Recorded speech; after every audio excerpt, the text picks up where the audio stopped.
Okay, shall we kick off? Fantastic. So my name is Alessandro. I'm currently a postdoc at the University of Copenhagen in Denmark. My background is illicit markets, organized crime. I have a PhD in criminology from the University of Greenwich in England. And ticket touting was the subject of my PhD thesis. I spent a lot of time doing field work in London and in other cities across the UK, investigating a phenomenon that I found very interesting from before starting, from my gig-going days. I'm also a big fan of live football and live events in general. I found it to be something very interesting to me personally, and also something that was portrayed in a certain way in the media. And essentially, I think there was a lot of lack of knowledge in this subject specifically. So that's me. I'll just very briefly introduce myself. If Xavier can do the same, I'm very happy to have you here as my discussant. Thank you so much. And then we'll get started. Over to you, Xavier. Morning, everyone, or good afternoon, or good evening, depending on where you're joining us from. My name is Xavier Lawari. I'm a senior lecturer in criminology and social policy at the University of Sheffield. And as Alessandro has just said, I'm the discussant for this book presentation panel. And my background is a little bit of a mirror of again what Alessandro said, which is I'm an organized crime researcher interested in illicit entrepreneurship. So there's lots, and of course, methodologically, I'm interested in ethnography. So there's lots in Alessandro's book that piques my interest. So looking forward to hearing what Alessandro's got to say and having a discussion about this book. Great, thank you so much.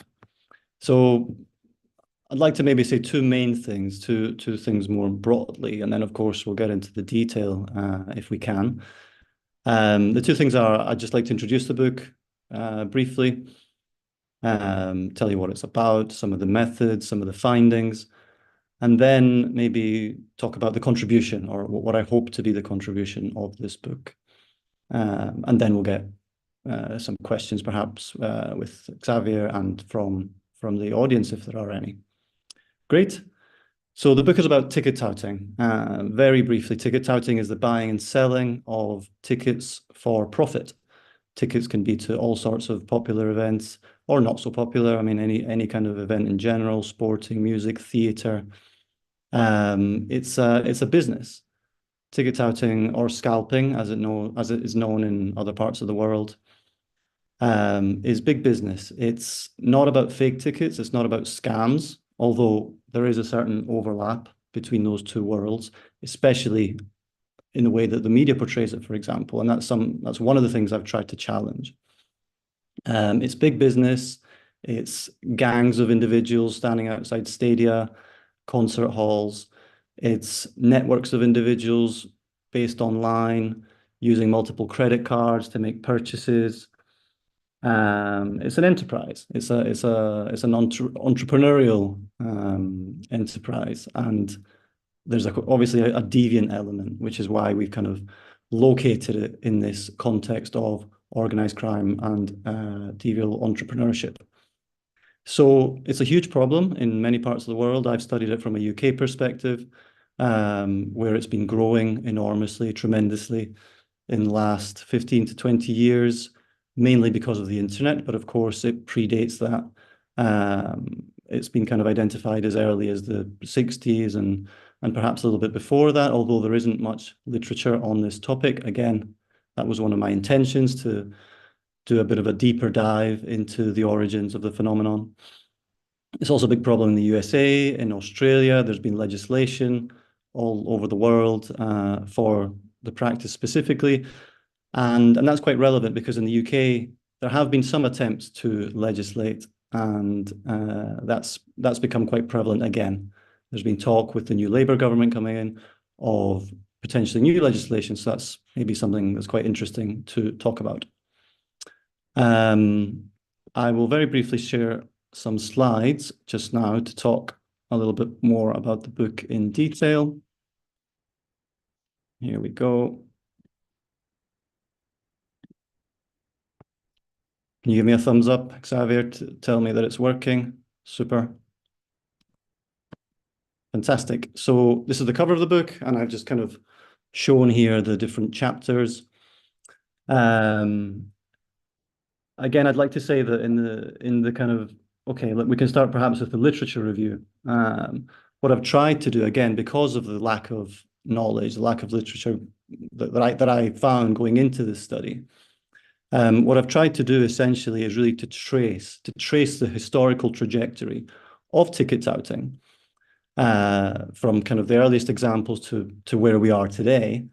But because there wasn't much work out there, I took the decision to more broadly try and portray this deviant entrepreneur. So it's an ethnography of deviant entrepreneurship, essentially. In terms of ticket touting specifically, the earliest traces in the UK, anyway, that I found were from Shakespearean times. But then even before that, there's some evidence of touting in ancient Rome, in the Colosseum. So the book kind of starts from there. The literature review starts from there. And then from these kind of early examples of essentially what you could describe as opportunities being spotted, gaps in the market, gaps in kind of supply and demand, loopholes in the system, identifying individuals within the system that are perhaps corruptible, and then exploiting all of these opportunities at once.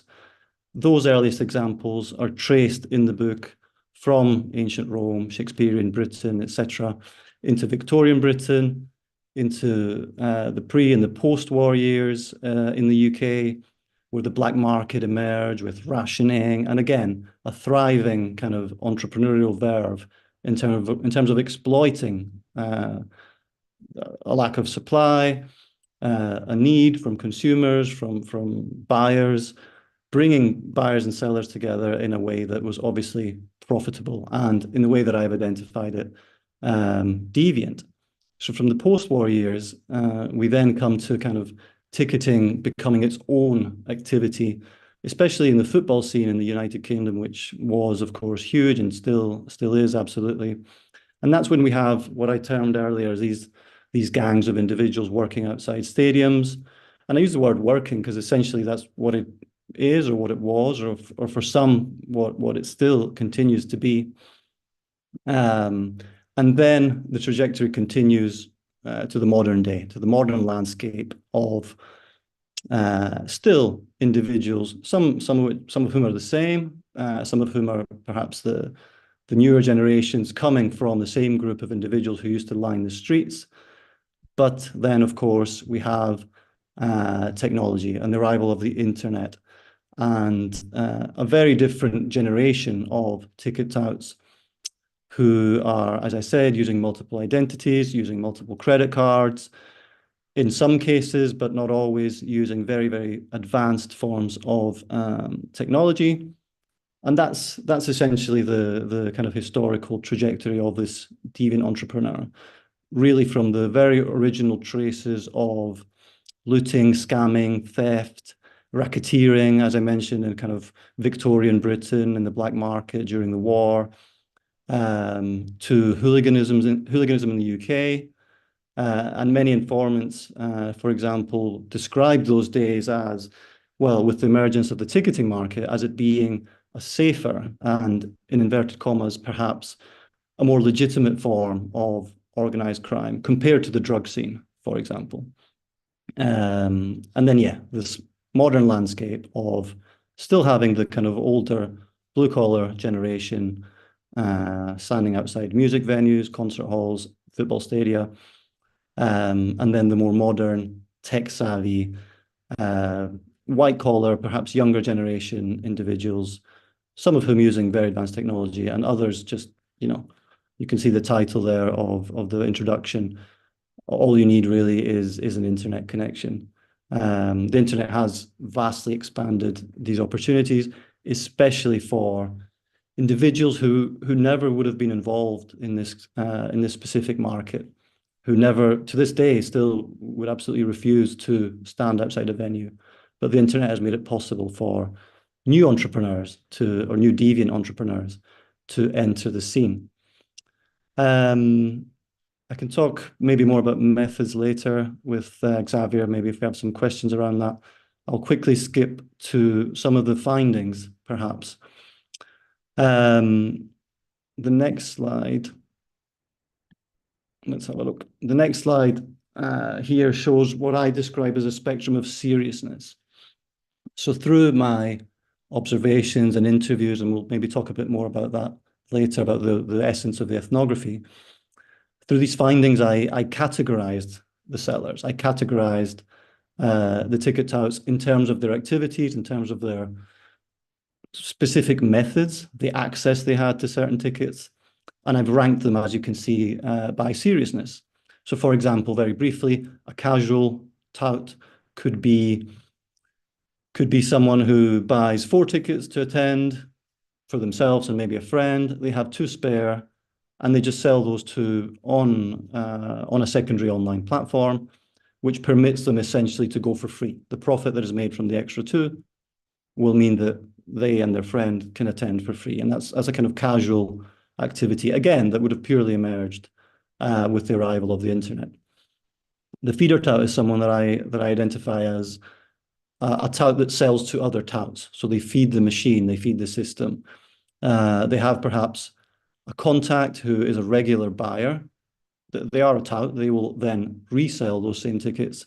But there's an element of safety, of knowing that there's a trust between the first transaction of the buyer and the seller, and then the second transaction between the perhaps bigger tout with more contacts, with more experience. Of course, they will sell on for more money. So that's essentially what the feeder tout is.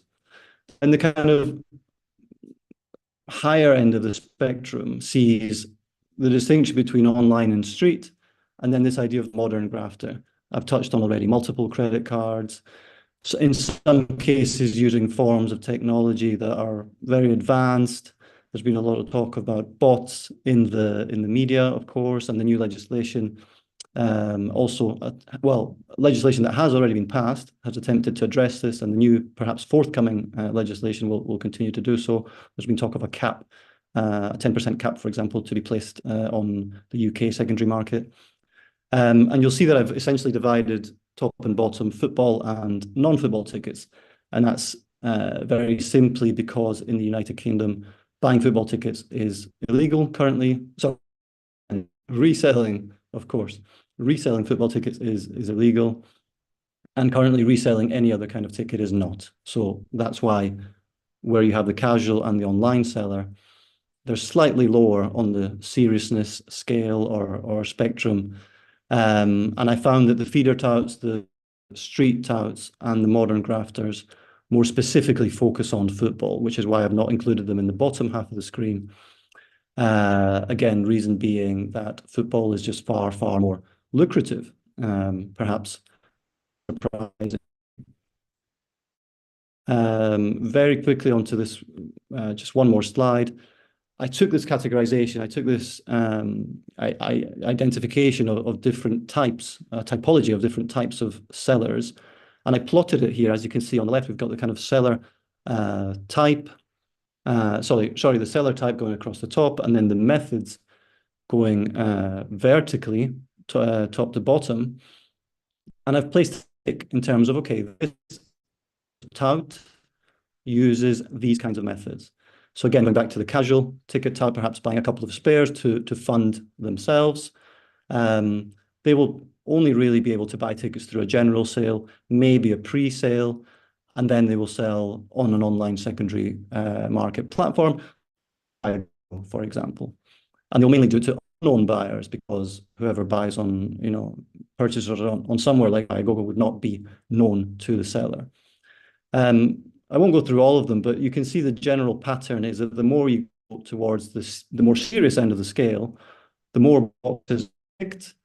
That's because the more serious, more experienced sellers, the online street modern grafters, utilize methods just about the general sales. It's also about known contacts.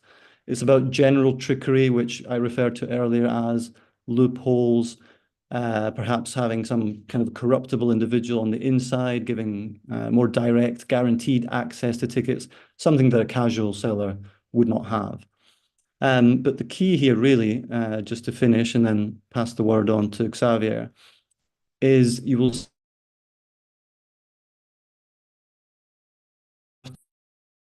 go down to the selling. Very interesting is that those boxes corresponding to the online secondary market are not ticked. And that is what the media, what the activists, what the kind of politicians, the legislation, etc., has really been focusing on, regulating the online secondary market. And that has happened to some extent. Viagogo is an example. Viagogo, I classify as belonging to the regulated part of the unofficial market. It's still the black market, but it's slightly more regulated than similar websites that are perhaps operating offshore. These are the ones that will ultimately be impacted by it.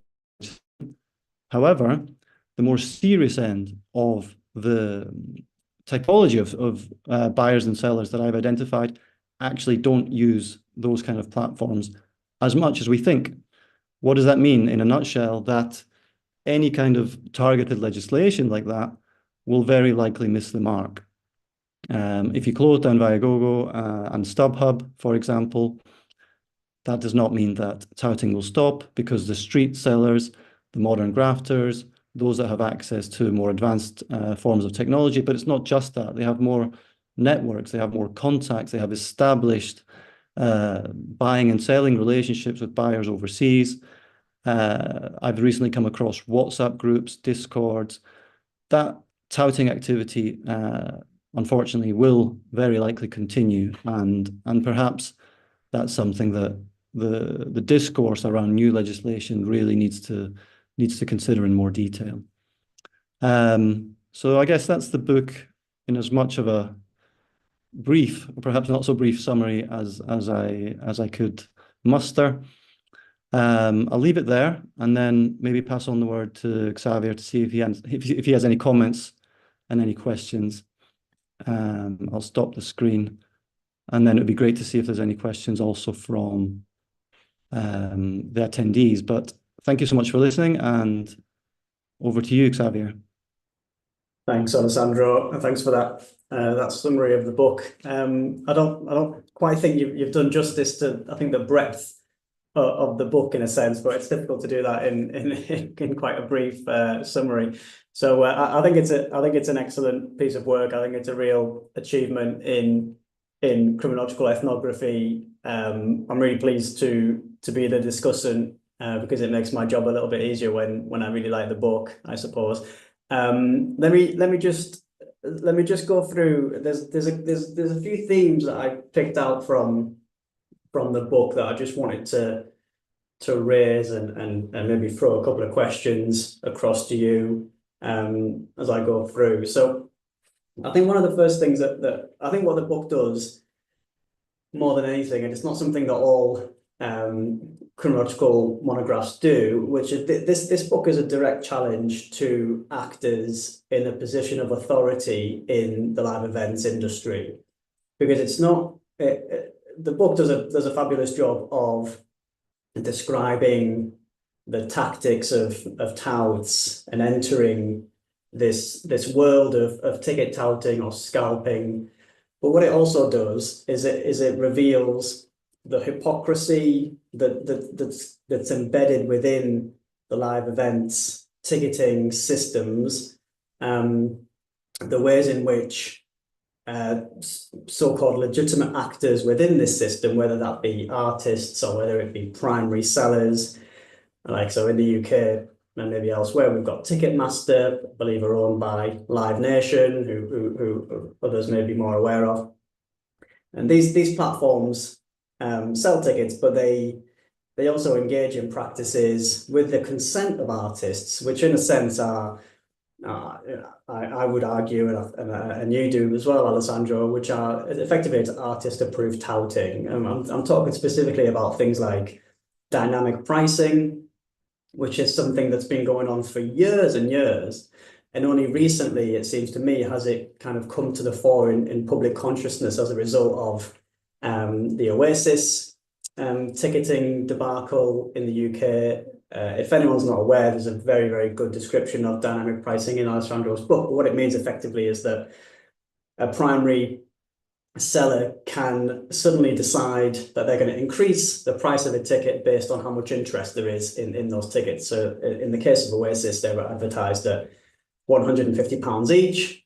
People then spent hours in the online queue, and when they got to the front of the queue, the same tickets were now £350 plus because there was so much interest in them. And this is an arrangement that primary sellers do all the time, that bands and artists are aware of and approve of, and indeed Oasis approved of this. And it's only until there's a backlash from fans that this becomes an issue. So I think it's an important place to start in terms of thinking about the book, because the book is about touting, but it's not just about touts.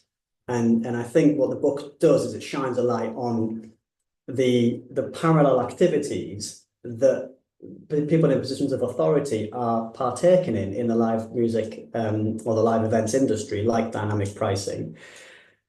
The other thing that the book shines a light on is the hypocrisy of artists, not just in relation to dynamic pricing, but also in terms of engaging in hype around their events, doing things like pre-sale announcements, doing things like membership schemes, all of which are schemes which are exploited by touts to be able to get hold of tickets. Now, these are ways in which, as Alessandro describes in the book very well, artists are able to monetize loyalty, but they also create pathways for touts to maximize their illicit activity.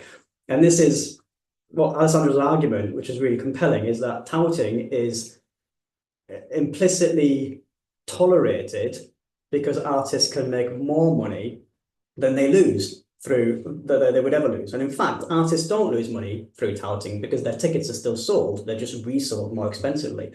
And I think a really, really nice point that Alessandro makes in relation to this is that in his observations, he saw far more enthusiasm in terms of tackling the selling of fake merchandise than he did in tackling touts. Because if someone buys fake merchandise, the artist loses out on what would have been a sale of real merchandise. So there's hypocrisy that's embedded throughout of this, and you may go as far as to say maybe even corruption. I'll leave that for Alessandro to kind of unpick whether he thinks there are deliberate corrupt practices. But I would argue that if they're not corrupt, then at best, some of these practices or some of the activities of supposedly legitimate actors are highly incompetent. That's probably a nice way of describing them. For example, a really good example from the book is that Alessandro speaks to a participant who has 120 memberships at a football club, and he uses those memberships to buy tickets, to get privileged access, to get hold of tickets. Now, how is it that an individual is able to have 120 memberships at the same football club? There has to be either corruption or negligence or complete ambivalence from the football club about this. Okay, so I think this is an important point. So the first thing that Alessandro does in this book for me, and if we want to think about contribution, it's a challenge to authority to effectively get a grip and effectively confront their own hypocrisy in this context. Okay, so I think that's the first thing I wanted to raise. I think the other thing, and Alessandro mentioned it in his section earlier, is the notion of deviant entrepreneurship, and I'm really pleased that the book draws upon this, and this is how Alessandro frames the activities of touts in the book. I think the deviant part is important because this is in many ways, in many cases, illegal activity. If it's not always outright illegal, you might think of it as being deviant or immoral or unethical. But I really like the emphasis on entrepreneurship.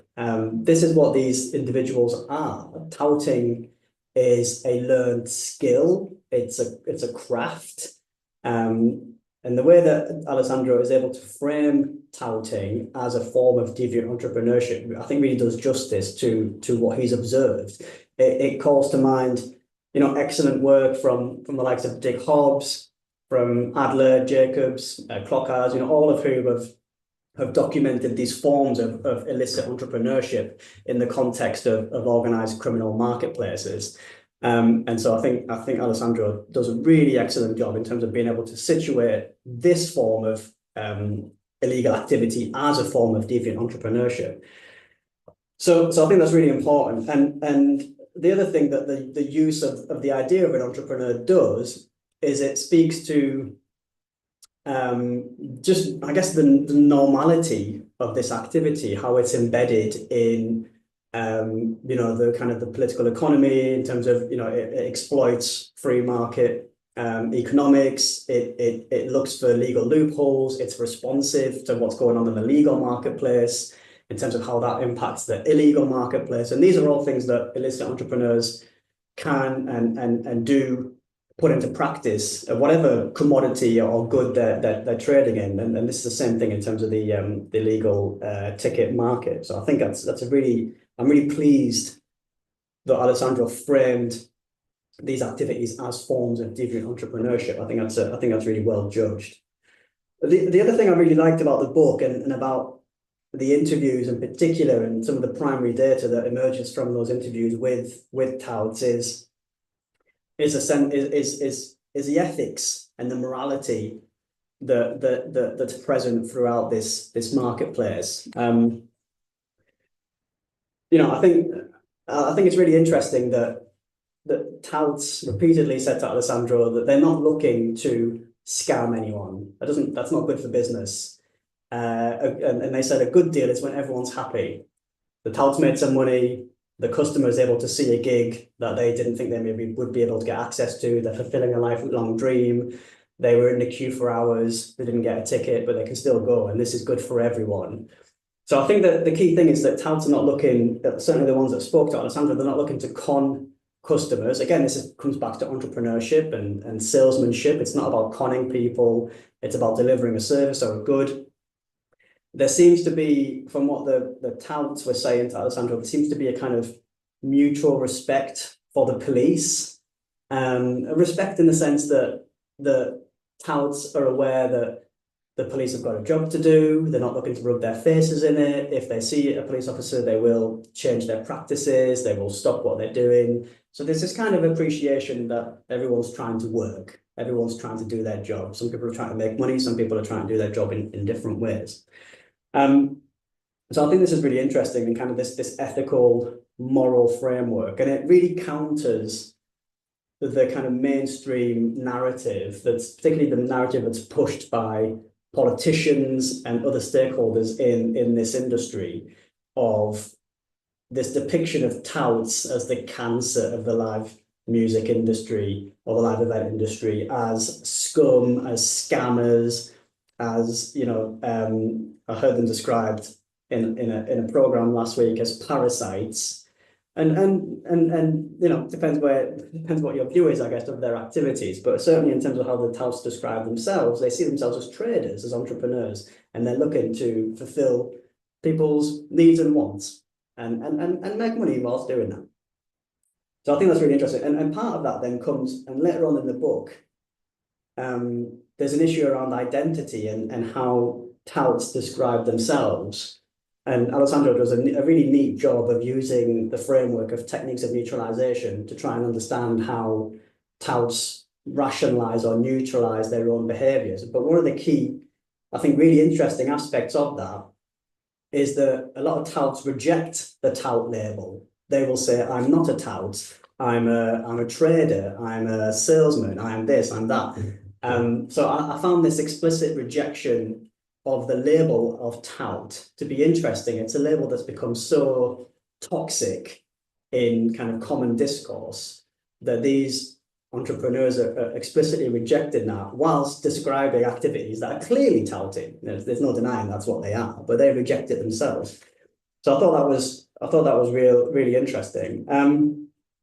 Just a couple more things. The other thing I wanted to flag which I think is really important in terms of the way the discourse around this form of entrepreneurship is going, is the online offline debate, or whatever you want to call it, discourse. One of the things that's been happening in the UK, and I suspect also in the US, is that there's been an obsession, this relentless obsession in discussions of touting with the spectre of bots and of algorithms and programs which are designed to jump bad actors to the front of the queue and hoover up thousands of tickets and that kind of thing. And look, this undoubtedly does happen on occasion. What Alessandro does, I think, in the book is provide what's been missing from the discourse, which is a balanced and rational discussion of the spectre of bots. And actually, what Alessandro does is he gives us two reminders. I think number one, the fact that actually touting is still predominantly a human endeavor. You still, you don't need to go to a live event, whether it's a concert or a football match, and look around, and you will see people standing, selling tickets, buying tickets. So, this is still, the idea that this is now an offline activity and we must be terrified by the spectre of the online is completely, I think, missing the point. So I think Alessandro does a really good job of regrounding the discussion, I think, in terms of acknowledging that this is still an offline activity perpetuated by humans in real life at events. And I think that the gaze being turned away from that is actually unhelpful. So I think that's really important.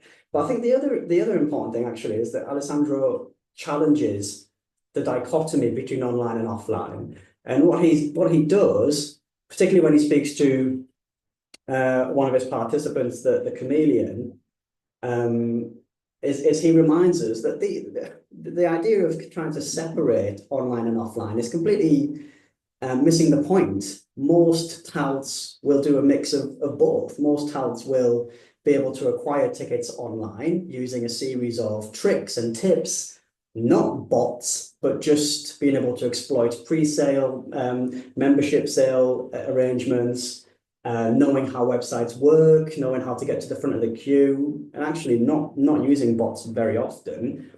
But then they may be able to resell those tickets in person. So this idea of having a clear separation of online and offline is sometimes missing the point. Sometimes they are separate, but often they're not. And so again, this comes back to challenging the dominant narratives around this illicit marketplace that are being fed to us, which is that it's an online activity, which is that bots are the next big thing. And Alessandro does a really good job of trying to, for want of a better word, cut through the bullshit and actually get to the reality on the street, if you like, of how this marketplace operates in practice. So I think that's a really important point to take away from the book. And then I just want to reflect on there's so much to say really about the book in terms of, one of the most interesting and richest chapters is around the detail around the craft of touting, particularly street level touting, the use of things like sensory marketing techniques. I won't do justice to that chapter by describing it myself, so we can maybe throw that back to Alessandro in a second. But what I wanted to finish on is the methods and Alessandro's use of ethnography. I think it's a really fantastic piece of ethnographical work. I think like all good ethnographies, this book isn't just by Alessandro. It has Alessandro in it. He's almost one of the characters, if you like, and you really that really comes across throughout the book, but particularly in the methods chapter, where he reflects on the adventure, I guess, of ethnography, but also the challenges of ethnography.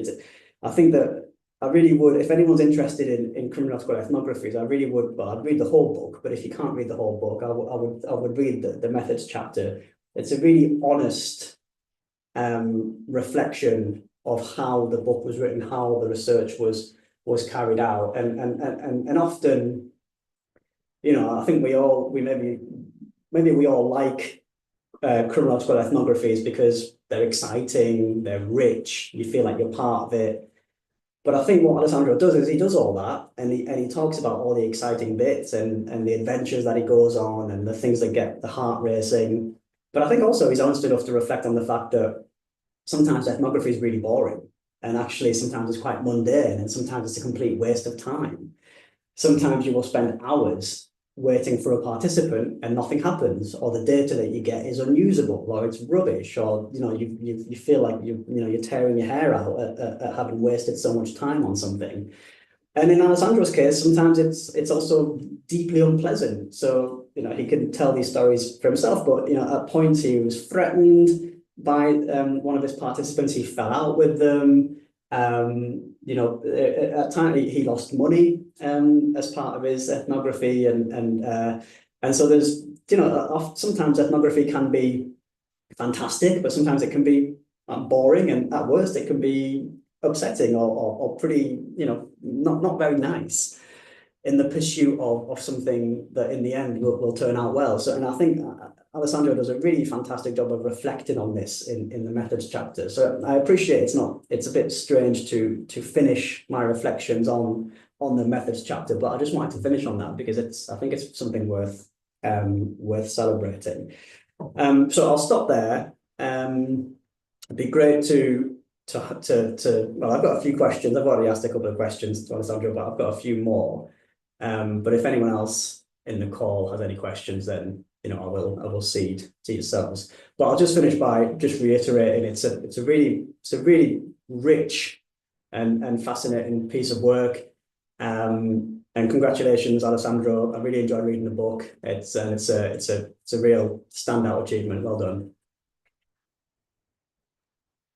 Hey, thank you so much. I mean, yeah, I'm flattered by your comments, and I think you've done a much better job of introducing the book than I did 10 minutes ago or whatever it was. So maybe you should start next time, and I'll go second. But it's actually I was taking some notes while you were talking, Xavier, and it works really well that you ended with the methods, because I was going to begin my response to you very much from the methods, because I touched on it earlier and I said, maybe we'll talk about it more later. So that's perfect. I mean, one of your first points was, your very first point was the book being a direct challenge to everyone involved in the industry, not just the touts because of their immorality, etc., but the machine of Ticketmaster, or even the activists, even the legislators. There is a condoning, there is a kind of, I mean, you gave some very specific examples of merch versus tickets, this idea that ultimately the artists, if they sell their tickets, doesn't really matter. If they're then resold for more, they've made their money. You mentioned Oasis, you mentioned dynamic pricing. So I'll speak to as much of that as I can, but perhaps starting from the methods is a very good idea. So very briefly, the ethnography consisted of me physically spending many, many hours. You touched on boredom, you touched on the excitement versus nothing happening for a long time. Spending many hours outside venues, outside concert halls, football stadia, all across the UK, and I even did some trips to Europe, for example, when there was the European Championships, and unsurprisingly to me at that stage, the same sellers who were perhaps in Liverpool or in London or in Glasgow were also in Paris or were also in Berlin. And that very much speaks to this networked organizational element to touting activity. So the hours and hours of observation led to me kind of making contact with some sellers. I didn't really have any contact going into the field. I recruited a lot of individuals online through a flyer that I posted on a classified website, Craigslist, which is really popular in the US and not as popular in the UK. It's more known for scams. Actually, I think it's known for scams in the US as well. But in the UK, we have Gumtree, which is much more popular and perhaps reliable. But because of this, I touched on earlier, because of this illegality when it comes to selling football tickets, Craigslist at the time of the research was rife with ads, with listings to purchase tickets on the black market, whereas Gumtree, for example, would take them down because of their illegality. So Craigslist was my starting point, and I posted this flyer, as I said. I made contact with some individuals. Then again, Xavier, you touched on the overlap between offline and online. A lot of those same individuals, of course, were also on the streets. So that's how I got the kind of ball rolling in terms of recruitment, in terms of engagement. And I was able to do the observations and alongside that interviews. So the patterns, the strategies, the tactics that I observed on the street, for example, the way that the touts would position themselves strategically, both in terms of, say, the movement of crowds from a tube station towards the stadium, but also the positioning of police officers. Another thing you touched on was this understanding, perhaps, between law enforcement and the touts. I mean, a lot of regular football goers recognize the touts. They recognize their faces. They've seen them for years.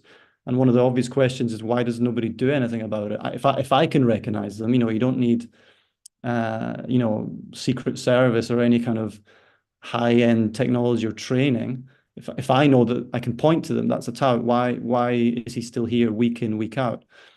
And there is a sort of mutual respect, as it was described to me, in that sense. So the things that I was observing in situ, I could then verify or ask about in the interviews. So that was the essence of the ethnography. You also touched on me losing some money. The reason for that was that I actively engaged. In addition to the observations and the interviews, another one of my methods as part of the ethnography was participant observation. So again, through some of the gatekeepers and some of the contacts that I made, whether online, on the street, or both, I developed a relationship of, you could say, trust in the beginning with a gatekeeper. And I essentially became part of the group in the sense that I was buying tickets online. If you think back to the categorization, I was temporarily, you could say, a feeder towards bigger, more experienced touts who would then resell the tickets that I provided to them. So there was a lot of trust involved here. I mean, just to give you some examples, if you can imagine, some of these individuals gave me their credit card details, and I was then tasked to be ready at a specific point in time on a given day of the week when tickets to, say, the major Premier League teams, for example, were going on sale. I had login details, I had usernames, password. I would log in, make the purchase for the touts. Sometimes the tickets were delivered digitally, or sometimes they were delivered in the post. And I would then supply these tickets to them for them to resell. So this is the essence of the ethnography was this: the observations, the interview, and then the participant observation. And I think going back to the media, going back to the portrayal of touting activity, I uncovered, I think, many details that have just been completely overlooked when it comes to this trickery, when it comes to knowledge. You mentioned, Xavier, knowledge just simply of the internet platforms, of the loopholes, of being able to refresh, of being able to wait in the queue before it even starts, having multiple browsers, devices, and none of that, from my experience, was actually connected to bots. And the participants also stated this. Well, we think that bots are being used by a much smaller group. They're far less reliable. They're probably more expensive. Nobody that I interviewed actively used bots. Nobody that I interviewed knew of anyone in their wider national, perhaps international network, knew of anyone using bots. Of course, this was, the fieldwork was between 2013 and 2017. Things have undoubtedly changed. But even the experts that I interviewed, some of whom are still kind of very prominent in the media, they did say, well, perhaps not very many people in the UK are using bots. But of course, that's not then what they said in a kind of more visible interview. And I do try and unpack that in the book as much as I can. You gave some example of the actual fieldwork. I think anecdotally, I think it's quite interesting. You talked about merch, and this speaks to this kind of hypocrisy potentially, and in the end, it's just about making money. There's a couple of things to say about that. Yeah, I witnessed, I think it was in Glasgow and also in some fieldwork experiences in London. I witnessed during these hours of waiting and watching and taking notes on my phone, pretending to be on the phone. You know, I didn't really want to bring a notepad. I was pretending that I was maybe typing a message to a friend, or, you know, for example.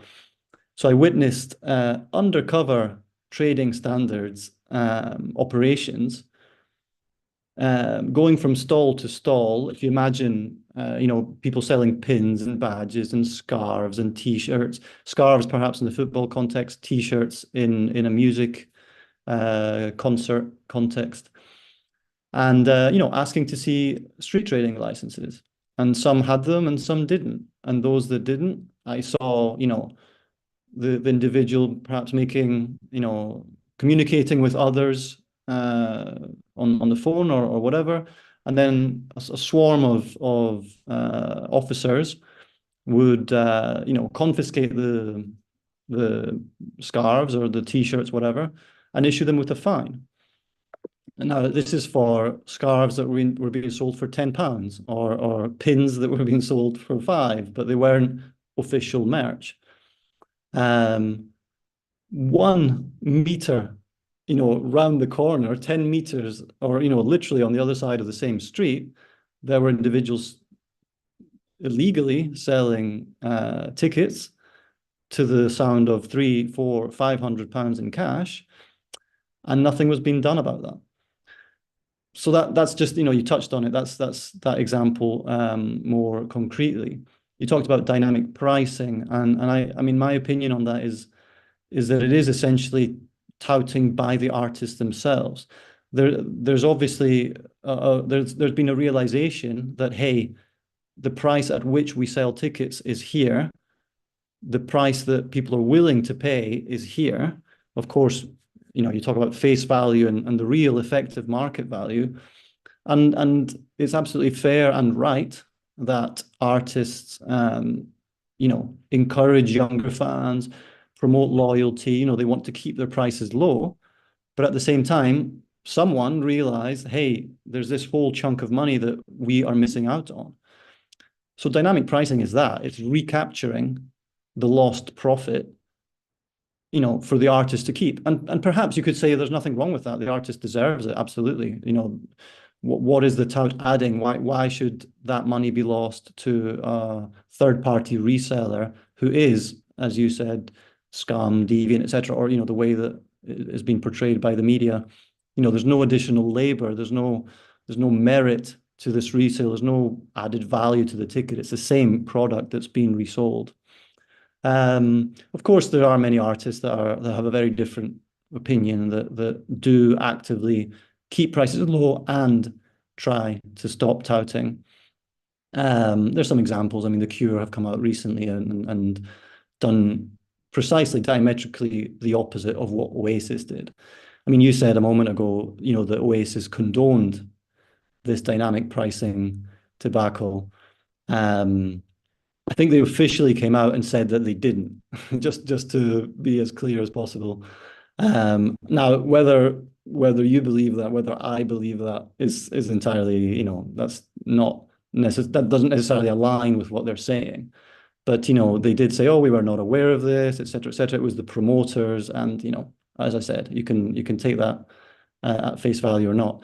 All I will say is that if they had if it were true, and if they did want to kind of convince us that this was true, they could have very easily refunded those customers that, as you said, waited for hours in the queue, and then, you know, in a kind of panic buying moment, were forced to pay secondary market prices for, you know, instead of the face value. And that's exactly what dynamic pricing is. It's, hey, the touts are making this money. the secondary market, can withstand these higher prices. Clearly, people are willing to pay for it. We will take that. We will take that extra price margin. So I think, yeah, I wanted to talk a bit more about the methods and this idea of the direct challenge, as you said, towards, it's not just about the touts, it's about the machine around the touts, and it's about others really allowing the loopholes, allowing, the corruption, the tricks, and the touts just kind of exploiting that. If I may, I will very briefly, I had a couple of other slides. Let's start. Just while you load those up, Alessandro. Yeah, go ahead. Just looking at my notes, and just on that point, I think I've quoted you in my notes here, so I hope I've got this. This is accurate. Where you conclude by saying that touts are encouraged to profit as long as they do so in ways that are not overtly deceitful, and I think I felt like that was, it was a really astute kind of summary of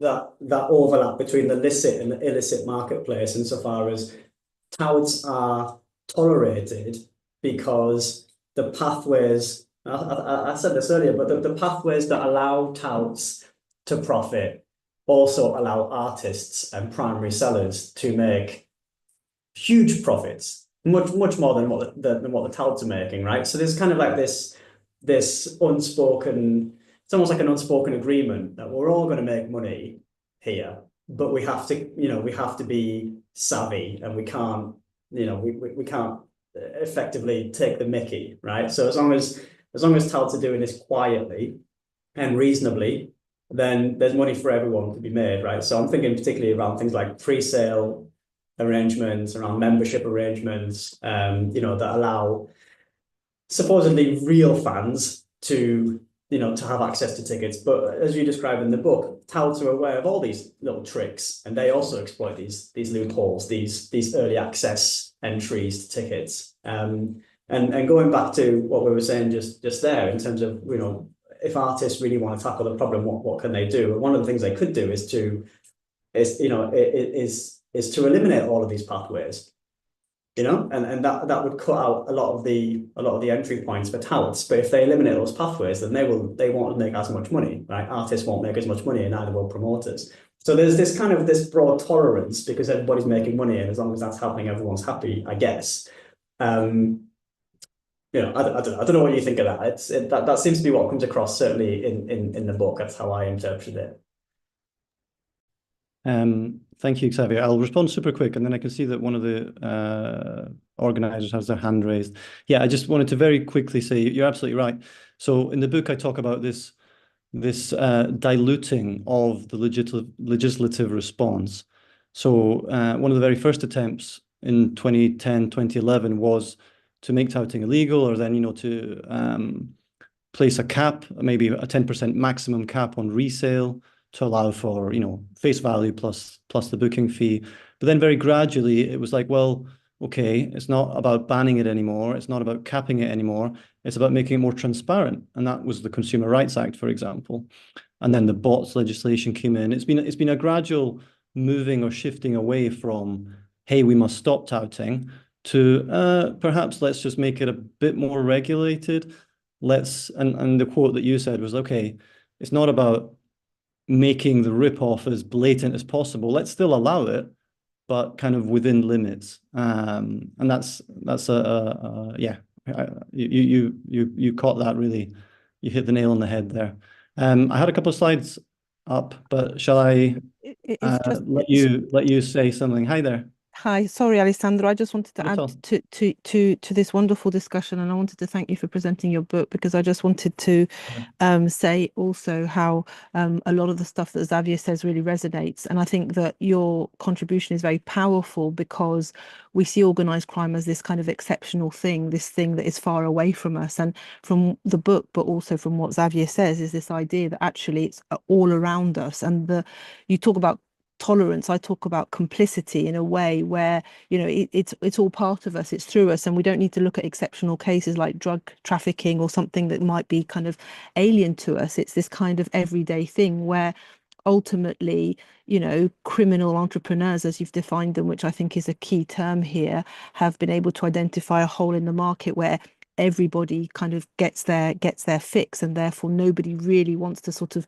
make too much noise, because then somebody down the line will be out of pocket. And if it's the artist, then one can understand that. But I think what's powerful about this work, and why I think that ethnography has to be a way forward, is the fact that it's the normality of it. It's the kind of complicity within our society, that our society doesn't necessarily allow this, but produces these kind of forms of behavior, of blurring of boundaries between the illicit and the legal, and the illicit, and all these kind of different activities that you noted. And I think that that's why it's very, very powerful. And I just wanted to add to that to say, again, congratulations, because I think that it is a piece of work that really needs to be read by our students in particular in the UK, but generally to sort of see that this is part of us, and if we want to counter it, we then have to start with our own kind of behavior, in terms of saying, maybe I will pay a bit more if it means that I'm not giving it to a tout or whatever. So again, a brilliant. And also I wanted to thank Xavier. I thought your insights were really spot on and really helpful. Thanks.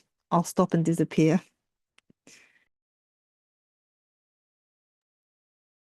Thank you so much for your compliments, and yeah, I think we're all on the same page. It is this kind of everyday, and it is all around us. And I wanted to respond to Xavier with just one or two more slides, and then also what Phelia was saying. The very final slide I will show speaks exactly to this. Touts are part of a broader spectrum of what's going on here, and multiple interests, etc. So over to the slides again. This is a direct quote from somebody that I interviewed, one of my participants, and I think you were referring to this earlier, Xavier. And I like your analysis of it. I like it very much. This is either corruption or sheer incompetence. Like, how is this possible? And I do remember very specifically one of the interviewees. I don't think it was the same individual, which actually, that says a lot in itself. Someone else directly said to me, I have multiple memberships in the same name. Like, it's the same name, the same date of birth, address. And he ended the contribution with, clearly the clubs do not care. And that goes back to, hey, they're making money anyway. They've set their targets. The price is this. They're guaranteed it. Of course, everything will sell out. And then what happens later matters a bit less. This is a separate participant talking about the contacts that they have within the box offices, within the ticket offices. Again, these are two different individuals. One touting for a bit longer than the other. One's a bit older, but I've identified them within this category of the modern grafter, the higher end of the spectrum. I won't read all of it, but the conclusion is, my phone book is worth a lot of money. This fits in the chapter talking about the methods and the trickery, as I put it earlier in the table, the exploitation, etc. And I think that it's not necessarily what you know, it's who you know. That was another interesting quote from a participant. And then, yeah, I skipped one here. It's just more examples of industry measures that ultimately don't work if there's people on the inside. Again, I won't go into too much detail, but Coco's a venue in London, and I very unimaginatively labeled one of the regular faces Coco guy.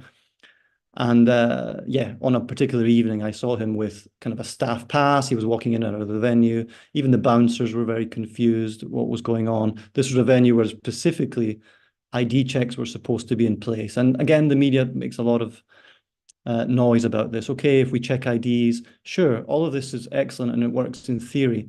But in practice, if these things are going on, confirming that the tout would physically, the very bottom, the quote's in purple, the tout would very directly himself physically put the wristband on me. So if that is happening, then, all of these measures kind of lose any sort of credibility.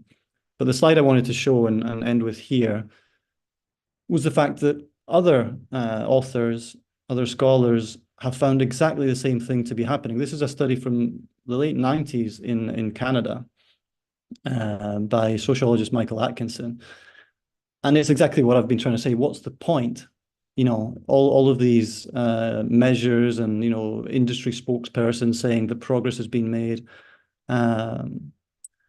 Yeah, when there's corruption and deals happening under the table, so to speak, then again, they just all lose their value.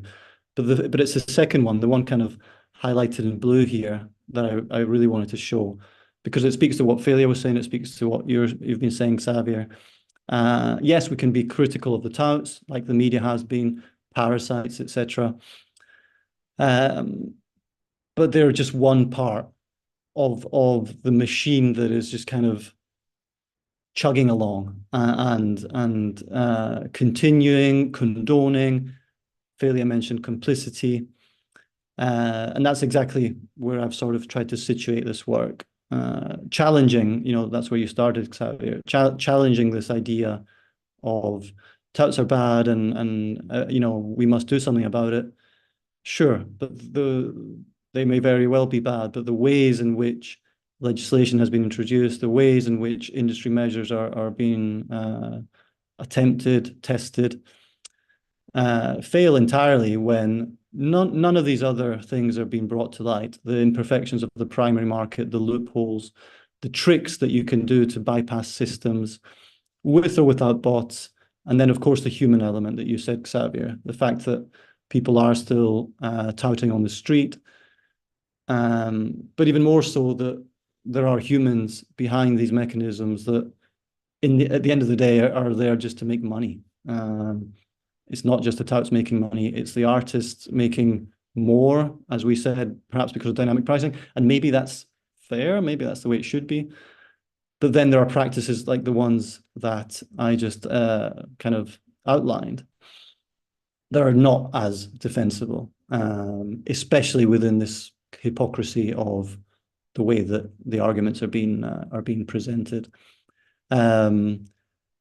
To try to be completely fair and balanced, the trajectory that I touched on earlier, moving away from banning and then capping, and then it's more about transparency and regulation, et cetera, to be fair. And I think that's how we opened it, or how I started the introduction at the very beginning.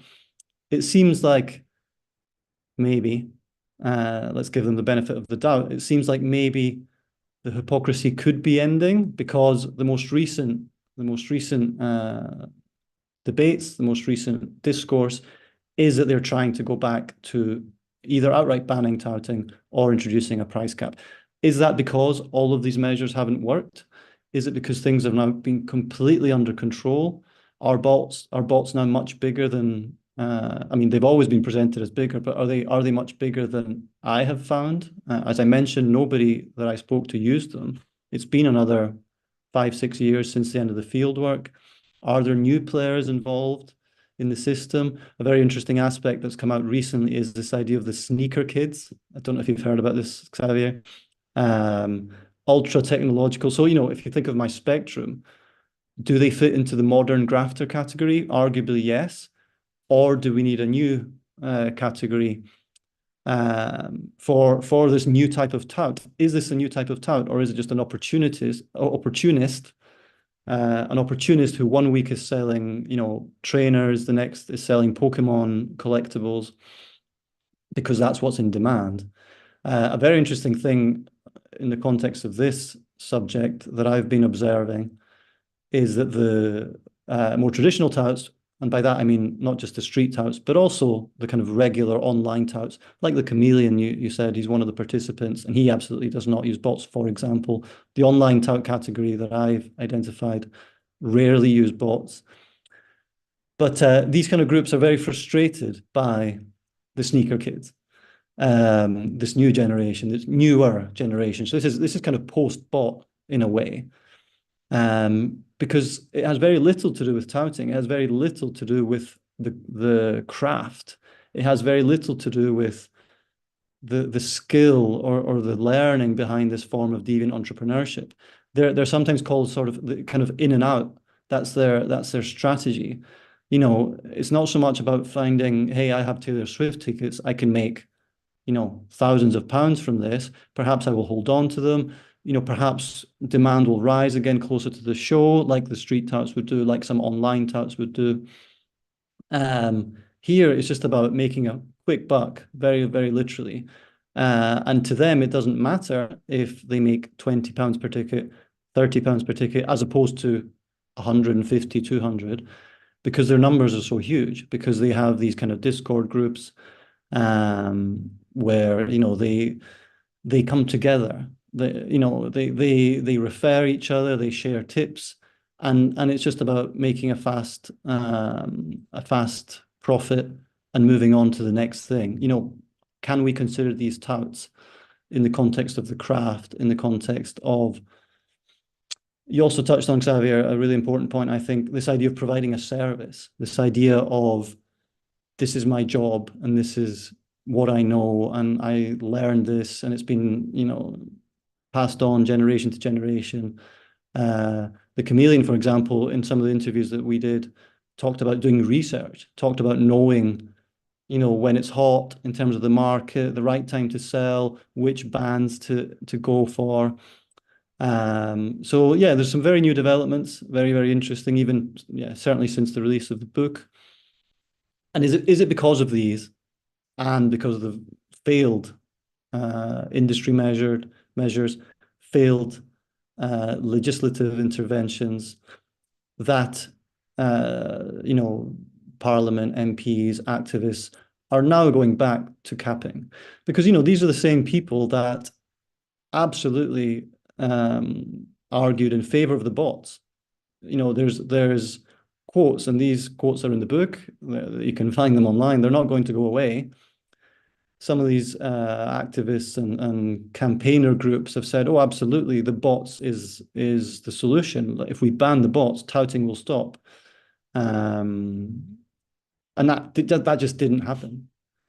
So why were these same campaigners not arguing for caps beforehand? Has the situation changed? Is it now dramatically so out of control that this is the only option?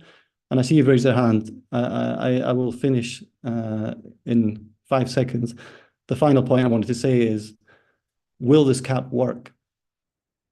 Football tickets are already illegal. The reselling of football tickets was banned in the 90s. It's been illegal to resell football tickets for 30 years. And the black market that exists for football tickets is enormous. Why should this work in the context of music tickets? And I think what's been happening is there's been a kind of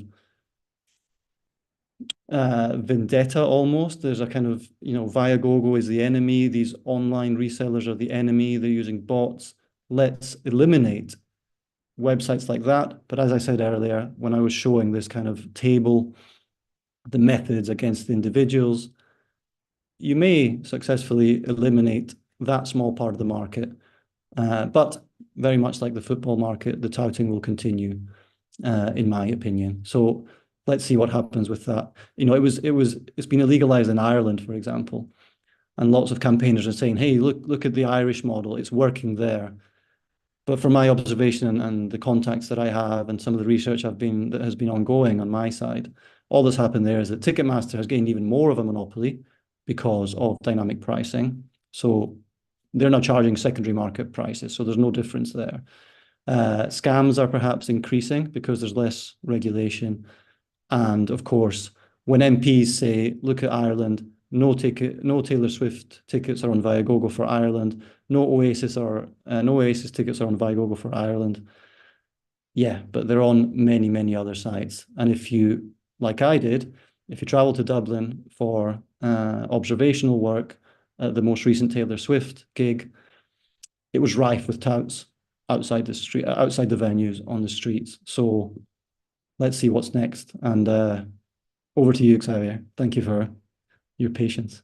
Yeah, I just had, just a brief comment, and then unless anyone wants to jump in with a question, we've got 5 minutes left. I was just going to throw a final question at you. I mean, I think what the future looks like is going to be really interesting, and you know, I'm sure you're right that there's maybe a rebalancing of opinions and discourse around, you know, maybe more proactive enforcement or activity against touting. But you know, if any student or scholar of illicit marketplaces will know that in the majority of cases, taking legal action against an illicit activity, illicit market just means the illicit market doesn't disappear; it just adapts, it changes. You know, like you just described, there may be fewer people selling online, there'll just be more people in person. You know, that's always going to happen. But anyway, we'll have to see what the next few years holds. I think you just one more very brief comment. You make a really interesting point around the sneaker kids and maybe sort of the new generation of this. You know, you're still describing entrepreneurship, right? It's responding to spikes in consumer demand, exploiting you know, the kind of the profit to be made and that kind of thing. But maybe there's something interesting in distinguishing those individuals from ticket touts. You know, like I think you draw a really nice circle around how you understand and conceptualize ticket touting and ticket touts in the book. And maybe there's a differentiation to be drawn from this new generation of, you know, 16-year-olds, sneaker kids, you know, very well connected online and networked, but distinct from kind of the grafters that you spoke about. Maybe that's for the next book, perhaps. I suppose I wanted to finish on one last question. Again, just going back to the methods and the ethnography, which I just found so wonderful in the book. And I guess my question is a bit flippant, but I think it's worth asking, which is, would you do this again? You know, if the opportunity, it sounds like you are actually still doing it in many ways, but I just wondered if, you know, given the hours and hours of field work, much of it was rewarding and some of it wasn't, is this something you can see yourself doing again? Thanks for that, Xavier. Yes, I mean, yeah, great question. I think I probably would, just because my passion and interest and my passion and my interest for the topic haven't stopped. You know, I still attend live events as much as I can, and I love it. And I, as a fan, as a consumer, I do feel that this is an issue that is ongoing, and they've been trying to tackle it for years, and they've failed miserably. And unfortunately, I expect that to continue. I agree with you, and I sort of touched on this distinction between the sneaker kids. You know, are they real touts? You're absolutely right. There still is this deviant entrepreneurial verve, absolutely. But what I predict to happen is that if there is a cap, perhaps these opportunists, you know, the deterrent element will, you know, they'll just move on to the next market. They'll do something else. But will that bring back street touting? Will the modern grafters that do not use bots, that are not sneaker kids, that simply have multiple, you know, credit cards, identities, that will just continue, and it will happen possibly outside of the more currently regulated unofficial markets. I think I would do it again. I enjoyed it. You touched earlier on things going awry. We didn't have loads of time to talk about the threats that I received. I would do things differently, but I would do it again if I could. And I think more research does need to be undertaken in this area. Perhaps indeed with this newer generation to understand better this idea of the bots, and that's something that going forward, you know, me or someone else, it would be very, very interesting to see that. Thank you for your comments. I think we might be about to. No, yeah, I think you're right. I think we're running out of time. Thanks again, Alessandro, for really excellent piece of work. It's been a pleasure to read it, a pleasure to discuss it with you. Thank you. And thanks to all the attendees for coming along. And I do recommend that you